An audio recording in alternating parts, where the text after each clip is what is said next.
गावथारनांगौब्ला गावथारबाय first जोंखौ खिन्थु बे गोरिब गुन्द्राखौ नुवा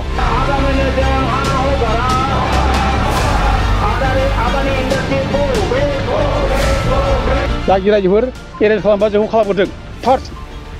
माने एरेन्ज खालामगोन जोंखौ फार्स्ट खिन्थु बे गोरिब गुन्द्राखौ नुवा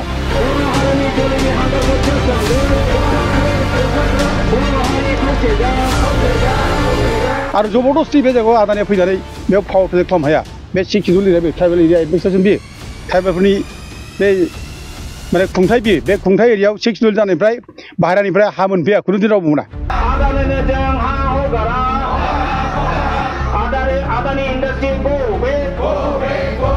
नैबे बासबारिनि माने सुखि पार्ट 1 आरो दुखि पार्ट 1 आरो दुखि पार्ट 2 आव जों दंफैयो दा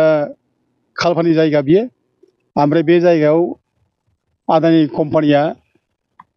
3600 बिगा हा बेयाव आवग्रिनानै लानो नागिरदों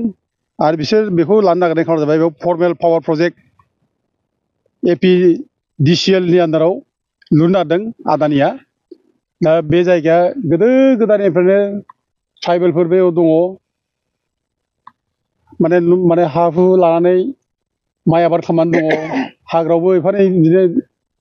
न' लुनानै थाबोदों आरो बेजों लोगोसे गुबुन जाथिनि मानसिफोर दं बे जायगायाव गोदो गोदायनिफ्रायनो दाउथे बे जायगायाव आदानि कम्पानिया जे हा लाना फैदों बे इलिगेल बियो आरो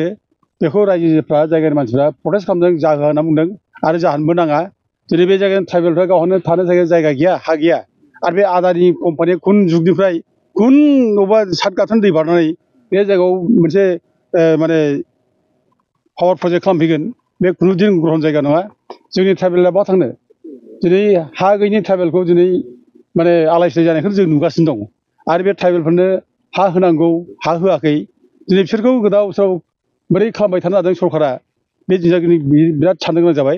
दा गथिखे जोङो बेखौ जाहोनो नाङा आरो बे रायजोफ्रा बे जायगानिफ्रा रायजो राजाफ्रा गासिबो बुंगासिनो दं जे जों जाहोआ खालामहोआ होननानै आंबो दिनै बेखौनो रायजोफोरखौ बुंलाङो बे जायगायाव खुनु आदानि बे माने पावार प्रजेक्ट जानो मोना जाहोआ आरो जों बेनि थाखाय नांगौबा जिउ गारगोन थेवबो जों हा होआ जिउ गारगोन जों हा होआ जोंनि थांखिया नंगौ बे आरो जोंखौ दिनै आलाय सिलाय जोंखौ जेरावबो खालामनादों आलाय सिलाय जोंखौ जेरावबो खालामनादों दिनै जोंनि जिउखौ सनमान नागाराखै बे गोरिब गुन्द्रानि ट्राइबेलनि जिउआ जे जिउ मानसिनि जिउआ जे समान बयजोंबो बेखौ दिनै फाराग लाबोनानै ट्राइबेल जिउआ दाम गैया देखायनानै बे गिदिर मानसिफोरनिल' जिउखौल' गिदिर दाम होनानै बे जायगायाव इन्डास्ट्रि फेक्टरि खालामफैनो नागिरदों गथिखे बेखौ लाय होआ आं दिनै सरकारखौ खावलायदों प्रमद बर'मोनखौ दिनै बिथांमोनहा दिनै बर'फोरखौ जेरावबो बे ट्राइबेलफोरखौ जेरावबो हाग्रा ओनसोल थानायखौ होखारबाय थायो न' बां सावनानै थानो जायगा गैया माबा इन्डास्ट्रि आदानि कम्पानि होनो नागिरो दा बिसोर बहा थाबावो फालाय दिनै गाबगु खुगु जागासिनो दं थानो जायगायानो गैया दानि बे जौगानाय जुगाव दासिमबो जुदि जोंहा थानायनि मोनसे स्टेबोल जायगा जुदि गैयाब्ला जों माब्ला जिबन खांबावनो जोंनि फिसा फिसौखौ आरो जों फोरोंबावनो जोंनि न'खर संसारा बोरै जाबावगोन जोंनि भबिष्यतआ माबोरै जाबावगोन बेखायनो जों बुंदों जे जों थांनानै थानांगौबा जोङो मोनसे सिद्धान्त लानांगोन थांखि लानांगोन जों जेराव दं बेयावनो जों गसंनानै थानांगोन जों नांगौबा बेयावनो जिउ गारगोन जों नांगौबा बेयावनो जुजिनानै जों जोंनि भबिष्यतखौ जों खालामनांगोन बेखायनो बे जायगानि रायजो राजाफ्रा गासिबो एकगत जानांगौ खुनु आदानि बे पावार प्रजेक्ट जानो मोना जाहोआ आरो जबरदस्ति बे जायगायाव आदानिया फैनानै बेयाव पावार प्रजेक्ट खालामनो हाया बे 6 शेड्युल एरिया बे ट्राइबेल एरिया एडमिनिस्ट्रेसन बे ट्राइबेलफोरनि बे माने खुंथाय बे खुंथाय एरियायाव 6 शेड्युल जानायनिफ्राय बाहेरानिफ्राय हा मोनफैया खुनु दिन रावबो मोना जोंनि माने ट्राइबेलफ्रानो बाहेरानिफ्राय जोंनाव हा मोनफैया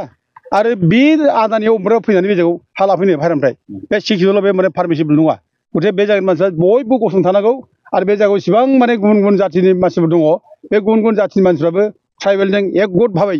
ज' ओंखारनानै जुजिनांगौ मानोना जों बेयावनो थांनानै थानांगोन जों बेयावनो जिबन खांनांगोन आरो जायफ्रा बेयाव दंखायो गुबुन जाथिफ्राबो गोदो बिसोर थानो मोनो जाहैबाय जेब्ला बेखायनो बे जायगानि ट्राइबेलफोरनि सुखु दुखुजों लोगोसे गोरोबफानानै जों एकगत भाबै खामानि मावनांगोन आरो बे आदानि कम्पानिखौ बेनिफ्राय जों होखारथारनांगोन आरो जों धरना होनांगोन जोङो प्रटेस्ट खालामनांगोन आरो बे प्रटेस्ट खालामनाय धरनायाव जोंबो आइ आफा रायजो राजाफोरजों जों लोगो लाफैगोन गथिखे रायजो राजाफ्रा गिनो नाङा जागि रायजोफोर एरेन्ज खालामबा जोंखौ खालामगोरदों फार्स्ट माने एरेन्ज खालामगोन जोंखौ फार्स्ट खिन्थु बे गोरिब गुन्द्राखौ नङा गावथारनांगौब्ला गावथारबाय फार्स्ट जोंखौ खिन्थु बे गोरिब गुन्द्राखौ नङा आरो जों बेखौ खालामहोआ